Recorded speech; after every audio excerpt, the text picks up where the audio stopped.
Celui de Mohamed Ali, qui s'appelle encore Cassius Clay. On est aux Jeux de Rome en 1960. Il est encore inconnu, mais quelques jours plus tard, il va être très connu. Sportif que j'adore en termes de récit, celui de Mohamed Ali, qui s'appelle encore Cassius Clay. On est aux Jeux de Rome en 1960. Il est encore inconnu, mais quelques jours plus tard, il va être très connu. Il devient champion du monde de boxe. Et d'un seul coup, sa parole devient une parole mondiale. Pourquoi?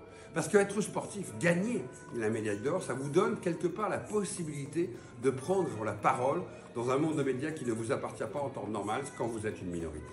Et d'un seul coup, il devient le porte-parole et de la question noire, mais aussi de la lutte contre la guerre du Vietnam. Et ces Jeux de 1960 font naître une personnalité incroyable, dont je rappelle que le CIO, au final, après beaucoup de débats contradictoires, en fera un héros pour les Jeux d'Atlanta.